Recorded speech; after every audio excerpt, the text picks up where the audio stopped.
Um bom dia para você.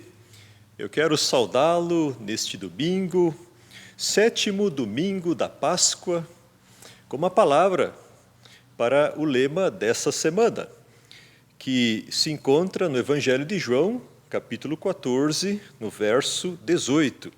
Jesus Cristo diz: "Não vos deixarei órfãos, voltarei para vocês." Nesta última quinta-feira, nós lembramos da ascensão do Senhor, quando Jesus Cristo subiu ao céu para voltar ao Pai. Quando Jesus disse isso aos discípulos, que ele iria voltar ao Pai, os discípulos ficaram muito tristes. Eles se sentiram desamparados, imaginavam que iriam ficar sozinhos, órfãos. Mas Jesus prometeu: "Não vos deixarei órfãos, voltarei para vocês. Por um pouco de tempo vocês não me verão mais, mas eu vou voltar, me aguardem." Essa promessa Jesus deixou para os discípulos. E assim como eles, nós cristãos hoje também aguardamos a volta do Senhor. Nós sabemos que o Senhor voltará, e essa é a nossa bendita esperança cristã. Gostaria de orar agora com vocês. Vamos fechar nossos olhos, vamos orar. Querido Deus e Pai, obrigado, Senhor, por esse momento que nós aqui podemos estar celebrando esse culto para a Tua honra e glória. Obrigado, Senhor, porque Tu não nos deixas órfãos, mas Tu prometes a Tua presença conosco através do Teu Espírito e também prometes a vinda do Teu Filho Jesus Cristo. Ó Senhor, abençoa esse momento, seja ele, ó Deus, um momento para a Tua honra e glória. Nós oramos em nome de Jesus. Amém. Bom dia a todos.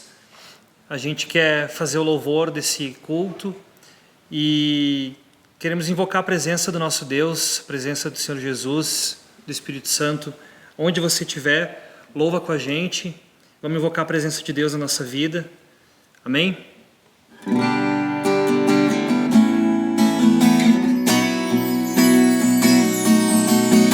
Só pra te adorar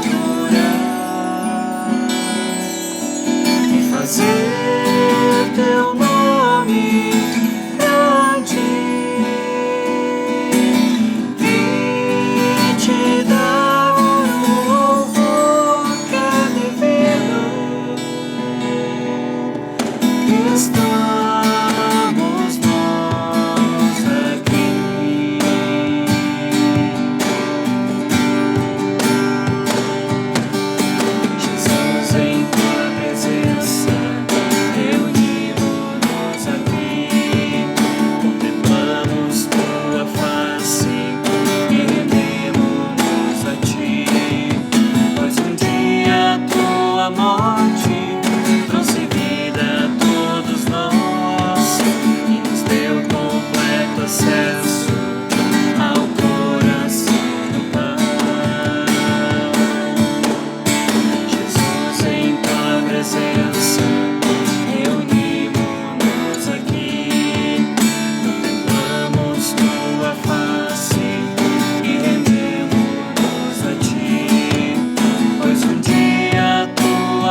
meu bom pastor.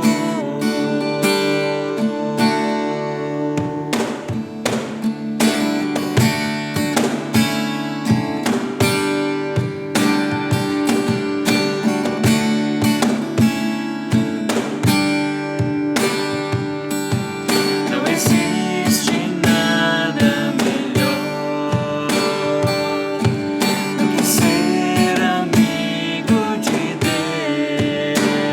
Deus, caminhar seguro na luz,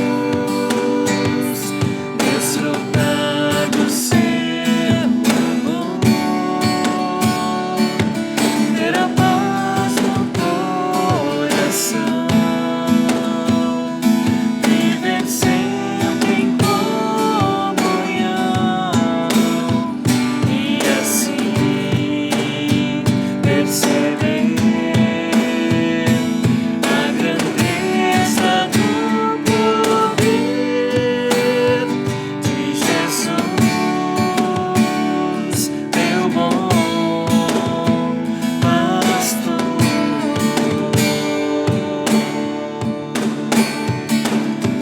Ter a paz no coração,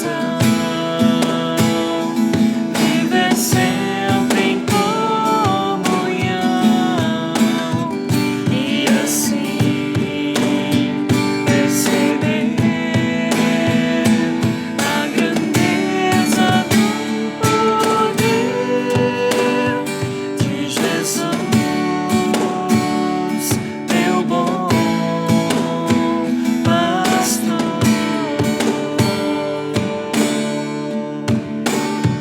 De Jesus, meu bom pastor.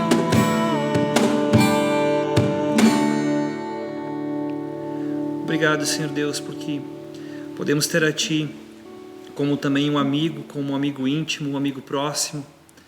Obrigado, Senhor, porque podemos sempre contar contigo em toda e qualquer situação e também contar com essa intimidade que a gente consegue através da Tua palavra, de oração, Senhor, de vida, de fé, Senhor.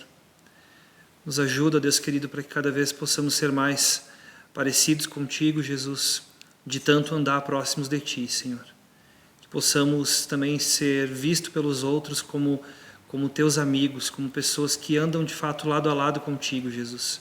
Que Te conhecem, que espelham a Ti, que espelham a Tua vontade e a Tua glória, Senhor. Em nome de Jesus. Amém. Como de costume, quando a gente tem cultos presenciais, a gente sempre canta uma música para levantar a oferta. Então, nessa próxima música, a gente vai disponibilizar os dados bancários da comunidade. Caso você queira dar alguma oferta, caso queira fazer alguma contribuição, pode fazer através dos dados bancários, mas também quero te lembrar que a secretaria está aberta e funcionando de segunda a sábado, no período da tarde. A gente também está aceitando doações de alimentos para cesta básica e roupas. Também, se você precisa de alguma coisa, nos procure. Como comunidade, a gente quer também te servir nesse momento de pandemia, nesse momento em que algumas pessoas passam por bastante necessidade. Então, queremos também contar com vocês, mas também contem conosco, com a comunidade. Então, nessa próxima música, nós vamos levantar a oferta de maneira simbólica.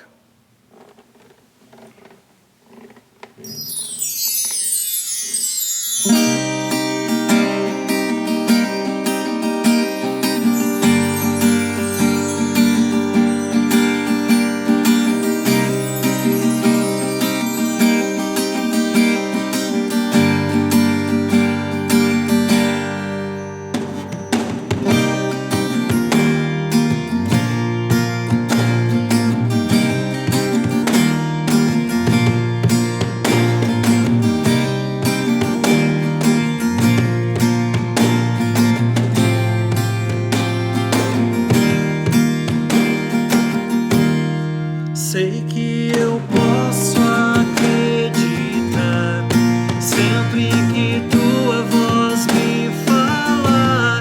Tua vontade eu vou seguir, cada dia me guiar.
nessa estrada escura, leva-me ao teu querer.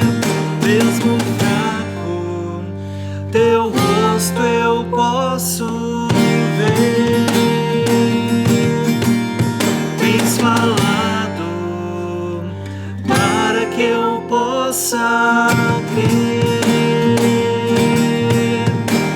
Eu vou caminhar por fé, mesmo quando eu não puder ver, pois eu sei, essa estrada escura leva-me ao teu querer. Eu vou caminhar por fé, mesmo quando eu não puder ver, pois eu sei, essa estrada escura leva-me ao teu querer. Aleluia,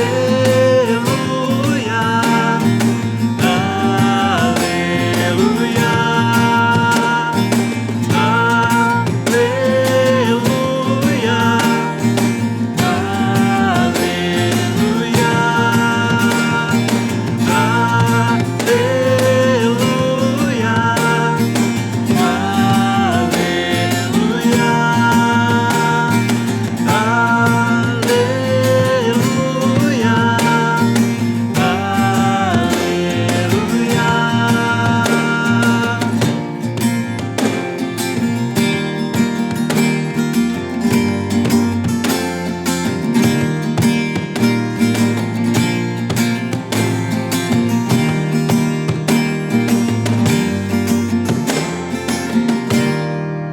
Senhor Deus, nós estamos aqui, Senhor, e queremos entregar o nosso coração diante de Ti, Pai. Nós sabemos que neste momento nós podemos estar enfrentando problemas, ó Senhor. Nós sabemos, Senhor, que neste momento mais do que nunca nós temos que caminhar por fé, ó Pai. Nós sabemos, Senhor, que é difícil, Senhor, não saber o que enxergar, Senhor Deus, adiante, Pai. Mas o que nós temos certeza e nós podemos confiar, Senhor, é que Tu estás caminhando conosco, Tu estás do nosso lado, Senhor. Tu muitas vezes está nos carregando, Senhor. E por isso, ó Pai, não deixa o nosso coração se afastar de Ti, Senhor Deus. Não deixa a nossa vida se afastar de Ti, ó Pai. Mas que Tu, ó Senhor, nos segure, Senhor Deus. Que Tu conforte, console os nossos corações, Senhor. E que a gente possa, Senhor Deus, confiar na Tua infinita fidelidade, Senhor Deus, na Tua infinita misericórdia, Senhor Deus, no Teu grande amor por cada um de nós. E que possamos, ó Deus, caminhar por fé a cada novo dia, Senhor Deus, a cada novo momento, Pai. Em nome de Jesus. Amém. A você que nos assiste, a graça e a paz do Senhor sejam contigo. Eu espero que você esteja bem, assim como a sua família, se protegendo desse inimigo que assola o mundo. Nós cristãos também estamos sujeitos a doenças, perigos, por isso nós precisamos nos cuidar. Nesse momento, a nossa casa é o lugar mais seguro. Mas o mais seguro mesmo é você poder estar nas mãos de Deus, ser protegido e guardado por Deus de todo o mal. É bom saber que nós não estamos sozinhos. Deus está conosco. É muito bom poder ter tempo para poder falar com Deus, para poder meditar na palavra de Deus, sem pressa, a cada dia. Quando o apóstolo João estava na ilha de Patmos, preso, ele tinha todo o tempo do mundo. João estava sozinho, mas João sabia que Deus estava com ele. Ele estava longe da sua igreja, mas ele podia orar pela sua igreja. João não podia pregar na igreja, mas João podia ter um momento de devocional particular. E foi assim em um domingo, dia do Senhor, que Jesus veio ao encontro de João, para lhe trazer novas revelações extraordinárias, surpreendentes. Jesus disse para João que João deveria escrever as coisas que ele iria ver e ouvir. Essas revelações seriam escritas no livro de Apocalipse. A primeira parte deste livro seria dedicada especialmente às igrejas, com as cartas às 7 igrejas. As cartas às 7 igrejas foram escritas para igrejas que existiam na época do apóstolo João, mas são também para as igrejas cristãs hoje.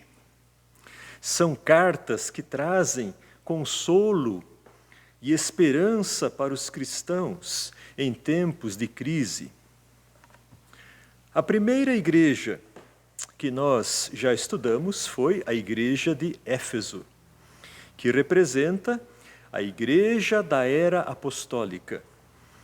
Fundada pelo apóstolo Paulo, a igreja de Éfeso foi depois guiada espiritualmente pelo apóstolo João, que acompanhou também outras igrejas e pastores da região da Ásia Menor. João conhecia bem cada pastor, conhecia bem cada igreja cristã, mas não foi a sua opinião que João escreveu nas cartas, e sim a mensagem de Cristo revelada para cada igreja. Jesus ama a sua igreja. Ele passeia no meio das igrejas. Ele vê tudo o que se passa com o seu Santo Espírito. Jesus conhece cada cristão, ele conhece cada igreja. Jesus circula no meio das igrejas e observa como cada igreja, como cada cristão tem vivido a sua fé. Jesus está interessado em observar não os programas de igreja, mas as nossas vidas. Nas cartas, Jesus revela o que ele observou nas 7 igrejas: Éfeso, Esmirna, Pérgamo, Tiatira, Sardes, Filadélfia e Laodiceia. Na semana anterior, nós estudamos a igreja de Éfeso. Hoje nós vamos estudar a igreja de Esmirna. Esmirna era uma bela cidade que ficava localizada em uma baía às margens do mar Egeu, no oeste da atual Turquia. Esmirna, até hoje, é um próspero centro comercial. Com o seu porto, comercializa mercadorias de vários lugares. O nome Esmirna significa mirra, amargura. Era uma planta medicinal do Oriente usada no sepultamento de pessoas falecidas. O Evangelho deve ter chegado até Esmirna através de cristãos vindos de Éfeso, visto que as duas cidades elas tinham muito intercâmbio comercial. A cidade de Esmirna ficava a 64 quilômetros ao norte de Éfeso. Era o caminho de um dia. A igreja de Esmirna era uma das igrejas que o apóstolo João visitava e acompanhava também.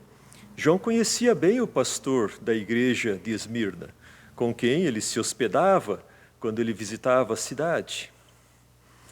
O pastor mais importante da igreja de Esmirna se chamava Policarpo, que foi discípulo de João desde jovem e idoso sofreu o martírio.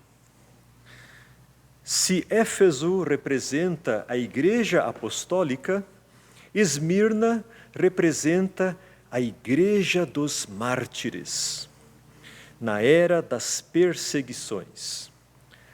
Éfeso hoje são ruínas. A igreja da era apostólica desapareceu completamente.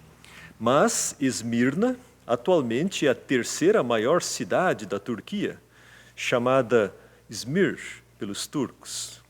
E lá, ainda hoje, apesar das perseguições e opressão islâmica, ainda hoje existem igrejas e cristãos gregos e armênios, além de uma sinagoga judaica. Eu gostaria hoje de ler com vocês Apocalipse, capítulo 2, do versículo 8 ao versículo 11. Se você tem a sua Bíblia, eu o convido a abrir Apocalipse, capítulo 2, versículo 8 a 11, na carta à igreja de Esmirna, que nós vamos estudar hoje. Ali diz: ao anjo da igreja em Esmirna escreve: essas coisas diz o primeiro e último, que esteve morto e tornou a viver. Conheço a tua tribulação, a tua pobreza, mas tu és rico, e a blasfêmia dos que a si mesmos se declaram judeus e não são, sendo antes sinagoga de Satanás. Não temas as coisas que tens de sofrer. Eis que o diabo está para lançar em prisão alguns dentre vós, para ser dispostos à prova, e tereis tribulação de 10 dias. Sê fiel até a morte, e dar-te-ei a coroa da vida. Quem tem ouvidos, ouça o que o Espírito diz às igrejas. O vencedor de nenhum modo sofrerá dano da segunda morte. Até aqui a palavra. Como nós mencionamos anteriormente, a palavra grega angelos, anjo, significa mensageiro e se refere aqui aos pastores que transmitem a mensagem de Cristo às igrejas. Embora alguns comentaristas interpretam como anjos do céu, fato é que as cartas em Apocalipse foram escritas não para os anjos do céu, mas para as igrejas na terra. João escreve aos pastores das igrejas as mensagens que Cristo quer que sejam transmitidas, anunciadas, repassadas para cada igreja cristã. As mensagens às igrejas não são fruto da opinião do apóstolo João, nem dos pastores, mas são mensagens do Senhor Jesus Cristo para as suas igrejas. São palavra de Deus. Jesus aqui se identifica como o primeiro e o último, o que esteve morto e tornou a viver. Não há nenhum outro no céu ou na terra que possa se identificar dessa maneira. Somente Jesus Cristo, aquele que esteve morto na cruz e foi sepultado, mas tornou a viver no terceiro dia, ressuscitou dos mortos. Jesus cumpriu a sua missão na terra de anunciar a vinda do reino de Deus. Jesus operou muitos sinais entre o povo para mostrar o poder do reino que estava por vir. Mas como as autoridades judaicas e romanas não queriam aceitar isso, Jesus foi preso e foi morto na cruz. O primeiro mártir da fé cristã foi o próprio Cristo. Jesus foi o primeiro a ser morto pela sua fé e o primeiro a ressuscitar dos mortos e a subir ao céu, assentando à direita de Deus, para em tudo ter a primazia como Filho de Deus. Estevão foi o segundo a ser morto pela sua fé. Depois foi morto o apóstolo Tiago. Depois os demais apóstolos foram mortos como mártires, exceto o apóstolo João, que Jesus disse que deveria permanecer até a sua volta, quando o Senhor então veio a João na ilha de Patmos dando a João as últimas revelações divinas. Jesus é o primeiro e o último, o Alfa e o Ômega, o princípio e o fim. Jesus deu início à sua igreja e ao final do tempo da graça, Jesus virá buscar a sua igreja, que então será ressuscitada, a primeira ressurreição dos mortos, as primícias. Jesus disse à igreja de Esmirna: conheço a tua tribulação, a tua pobreza, mas tu és rico. A igreja de Esmirna, embora fosse pobre de recursos materiais, era rica espiritualmente. A pobreza material dos cristãos de Esmirna não era porque eles não trabalhavam, mas porque eles estavam passando tribulação, perseguição, necessidade. Por causa da sua fé, os seus bens foram confiscados, as suas casas e propriedades foram destruídas, seus empregos foram perdidos.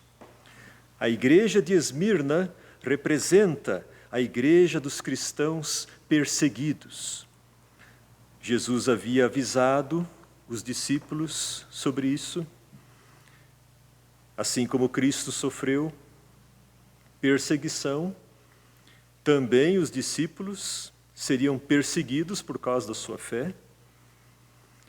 As primeiras perseguições contra a igreja de Cristo vieram da parte dos judeus, os que rejeitaram o evangelho de Cristo. Eles se tornaram os piores inimigos dos cristãos. Em Esmirna havia uma forte comunidade judaica que foi muito hostil aos cristãos. Ali os judeus blasfemavam, difamavam, insultavam o nome de Jesus. Os judeus diziam que Jesus era um feiticeiro, um falso Messias, que a sua mãe era uma prostituta, que os escritos cristãos deveriam ser queimados. No final do primeiro século da era cristã, os rabinos judeus realizaram um concílio em Jâmnia que definia apenas os livros em hebraico escritos na Palestina até a volta do exílio como escrituras sagradas. Os judeus crentes em Jesus eram expulsos das sinagogas e amaldiçoados publicamente como hereges. O judaísmo era uma religião permitida pelos romanos, mas ser expulso da sinagoga significava não estar mais sob a proteção de uma religião permitida. Religiões não autorizadas eram punidas pelos romanos. Os cristãos eram considerados fora da lei. Os judeus ajudaram as autoridades romanas pagãs na perseguição contra os cristãos. O paganismo era visto pelos cristãos como o domínio de Satanás. Para os cristãos, os judeus aliados aos pagãos se colocaram sob a influência diabólica. Na carta à igreja de Esmirna, o Senhor Jesus não considerou os judeus mais como povo de Deus, mas como sinagoga de Satanás. Eles serviam ao diabo. Jesus consola os cristãos da igreja perseguida diante das coisas que eles ainda iriam sofrer. Apesar das perseguições, os cristãos não devem ter medo. Deus permite o sofrimento como uma forma de purificação para santificar a nossa vida. Não devemos achar que todo sofrimento seja necessariamente algo mau. Não precisamos ficar aflitos diante do sofrimento, mas sim nos apegar ainda mais ao nosso Deus e Senhor Jesus Cristo. Jesus também sofreu em nosso favor, até a morte e morte de cruz. Mas Jesus ao final triunfou, vencendo por nós o pecado, a morte e o diabo. A ressurreição foi o triunfo do crucificado. Satanás, o inimigo espiritual, foi derrotado. O diabo sempre foi o grande inimigo de Cristo e da Igreja de Cristo, e sempre esteve por trás das perseguições às igrejas. O diabo sempre quis silenciar as igrejas cristãs. Esse inimigo invisível está por trás de toda a maldade, toda a hostilidade contra os cristãos. Jesus avisa a igreja de Esmirna que o diabo vai mover perseguição aos cristãos e alguns serão presos para serem postos à prova e terão a tribulação, serão atribulados por 10 dias. Quando o apóstolo João escreveu, já estava em curso uma perseguição contra os cristãos, movida pelo imperador Domiciano. A tribulação e perseguição, ao final do reinado de Domiciano, durou mais de 3 anos, entre 93 e 96 depois de Cristo. Muitos cristãos foram presos, exilados e assassinados nesse período de perseguição. O apóstolo João mesmo estava preso na ilha de Patmos, por causa dessa perseguição injusta, movida por ordem do tirano imperador. Ao todo, aconteceram 10 períodos de perseguição contra os cristãos, movidos por ordem de 10 imperadores romanos. O primeiro imperador a perseguir os cristãos foi Nero. Ele começou a persegui-los depois do incêndio de Roma, no ano 64 depois de Cristo. Nero injustamente culpou os cristãos.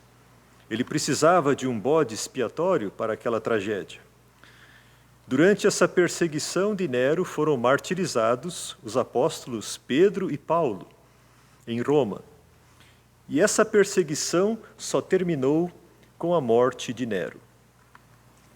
O segundo imperador a perseguir os cristãos foi Domiciano, que exigiu ser adorado como Senhor e Deus. Negar-se a adorar os deuses romanos e não queimar incenso diante da estátua do imperador era considerado um ato de desobediência civil à ordem de César, traição ao Estado romano, punível com a prisão, exílio, confisco de bens ou mesmo a pena de morte. O terceiro período de perseguição foi no tempo do imperador Trajano. A quarta perseguição contra os cristãos veio no tempo do imperador filósofo Marco Aurélio. A quinta perseguição foi no tempo do imperador Sétimo Severo. A sexta, sob o imperador Maximino. E a sétima foi sob o imperador Décio, que tentou fazer os cristãos renegarem a sua fé mediante a tortura. Décio não queria fazer mártires, ele queria fazer apóstatas, pessoas que abandonavam a sua fé, mediante a tortura.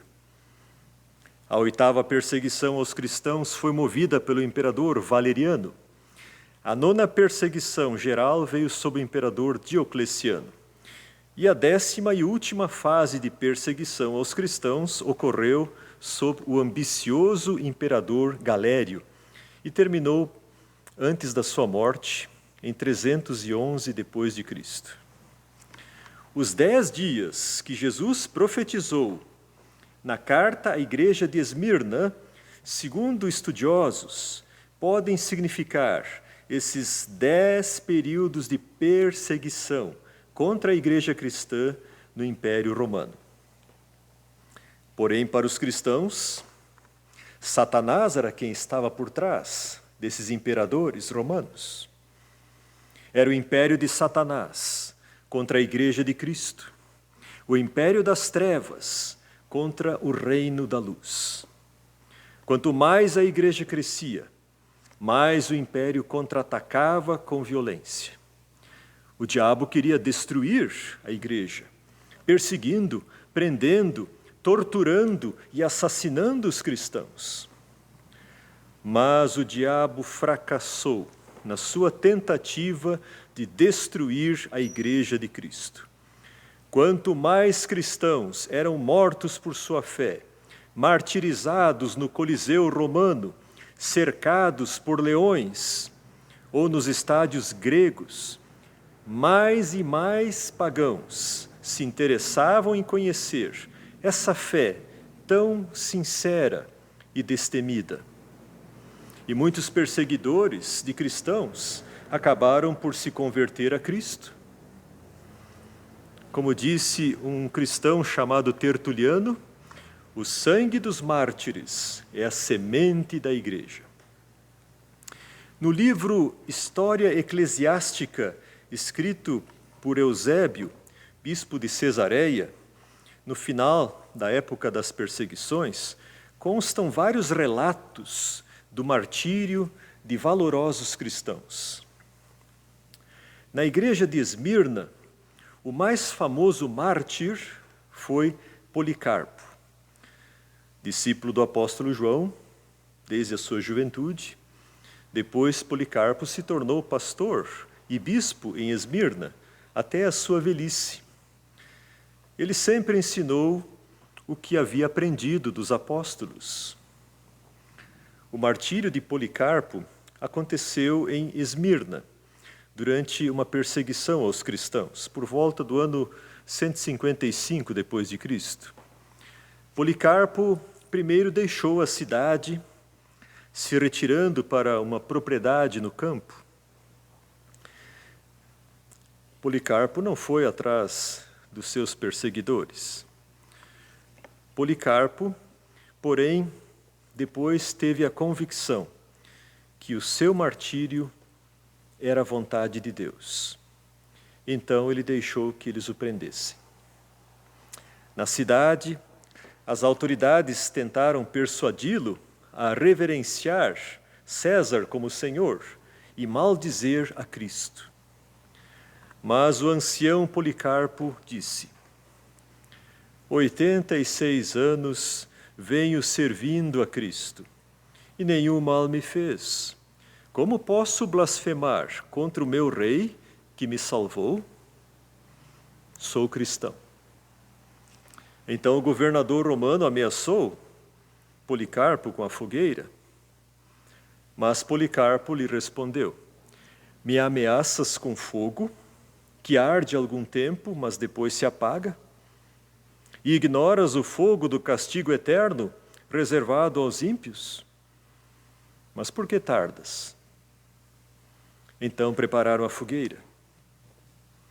Mas antes de morrer, Policarpo orou em voz alta: Pai, do teu amado e bendito Filho, Jesus Cristo, por quem recebemos o conhecimento acerca de ti, eu te bendigo, porque me julgaste digno deste dia e dessa hora, para ter parte entre o número dos mártires, no cálice de Cristo, para a ressurreição na vida eterna.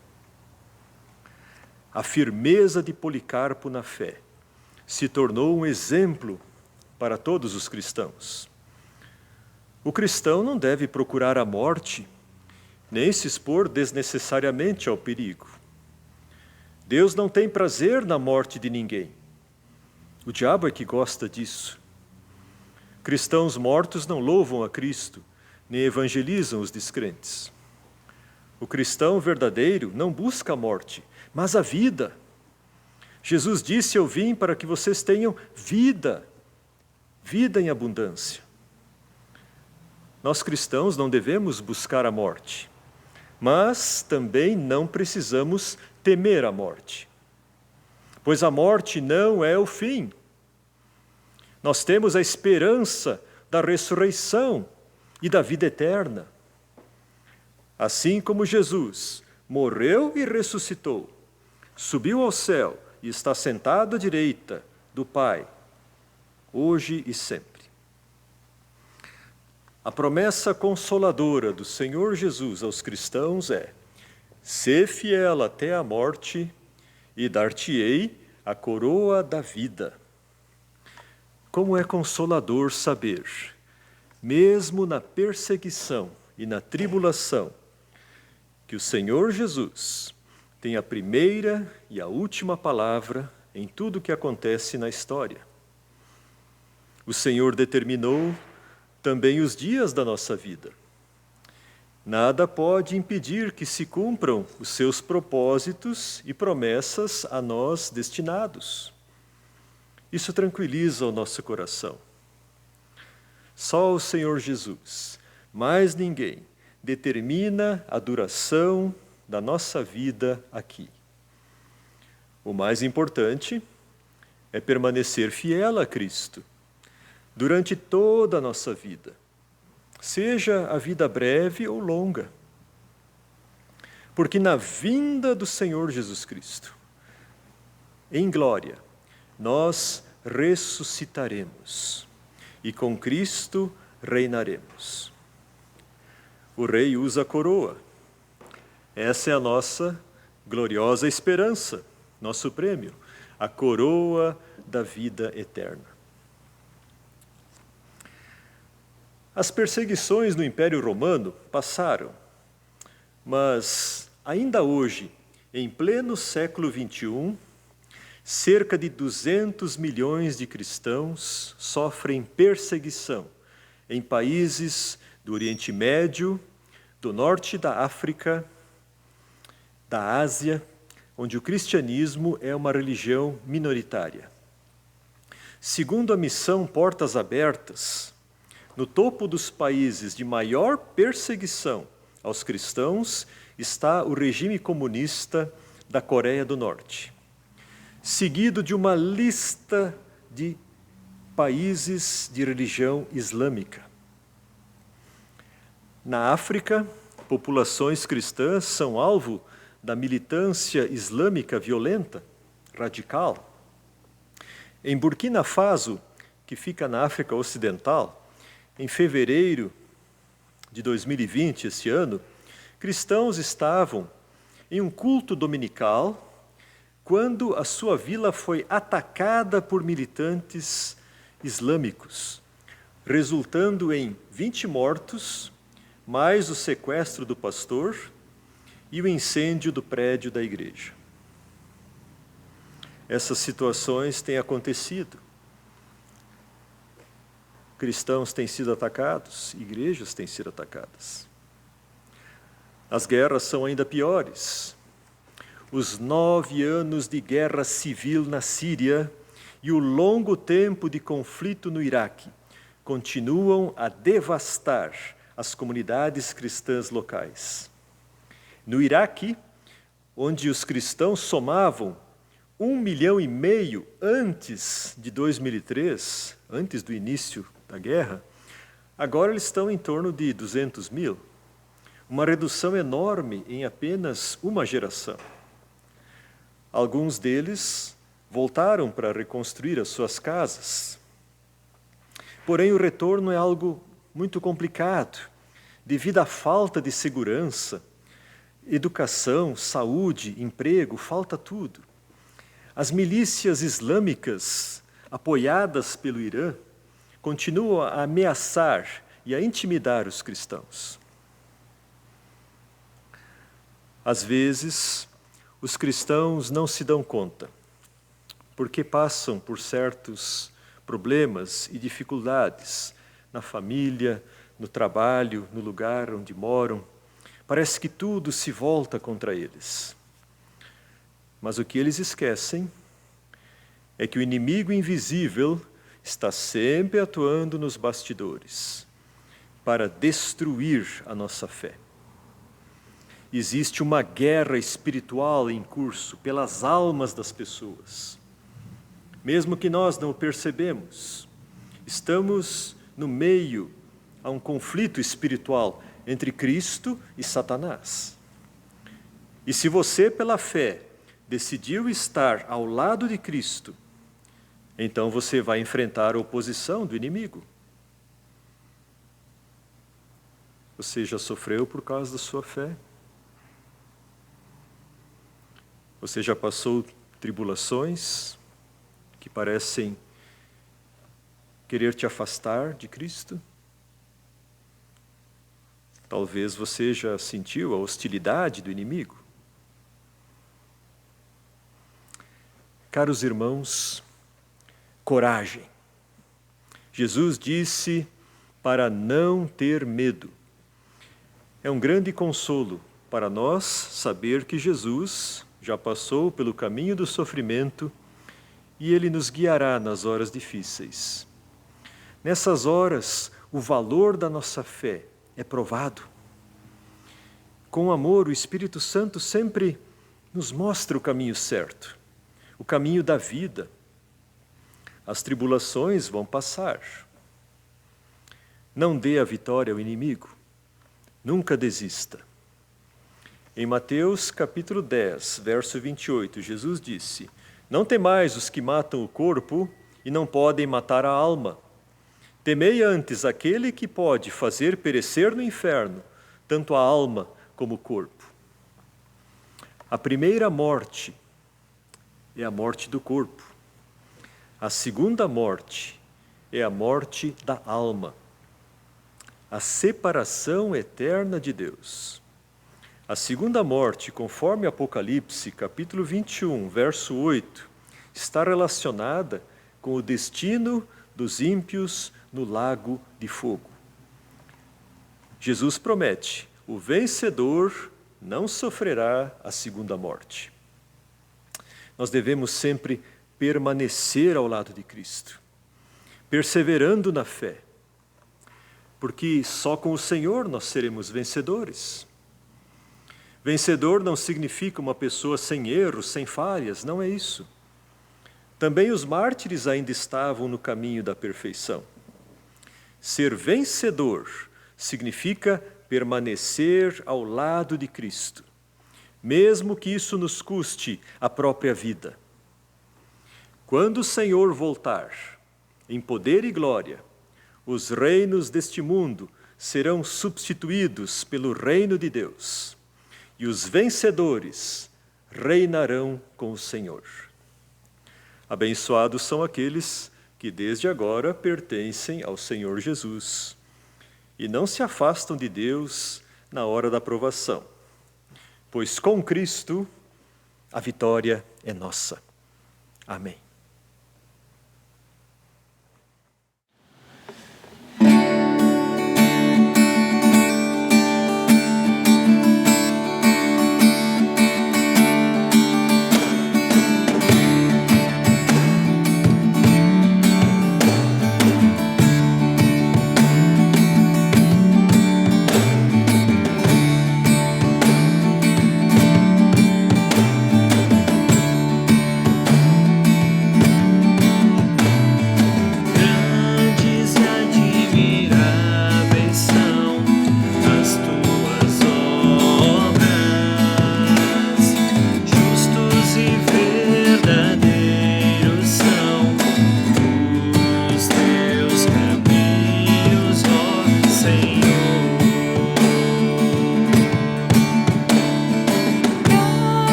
confessará que Jesus é o Senhor.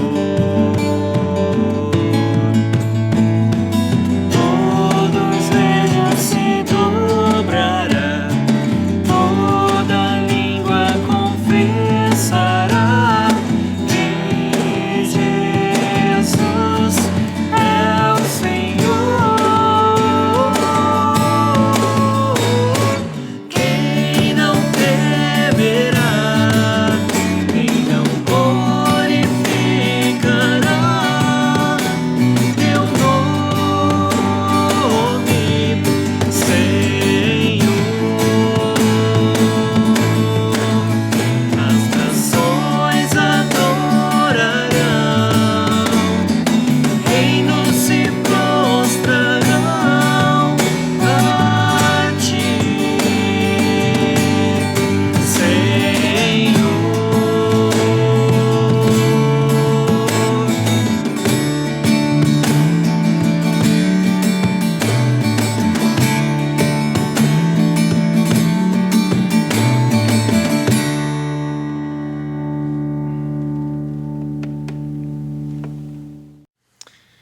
Queria convidar agora você para nós podermos juntos orar a oração do Senhor.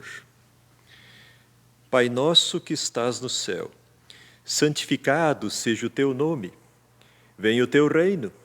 Seja feita a tua vontade, assim na terra como no céu. O pão nosso de cada dia nos dá hoje, e perdoa-nos as nossas dívidas, assim como nós também perdoamos aos nossos devedores. E não nos deixes cair em tentação, mas livra-nos do mal, pois teu é o reino, o poder e a glória para sempre. Amém. E que a graça do nosso Senhor Jesus Cristo, que o amor de Deus, o Pai, e a comunhão no Espírito Santo sejam e permaneçam com todos nós. Amém. Um abençoado domingo para você e a sua família também.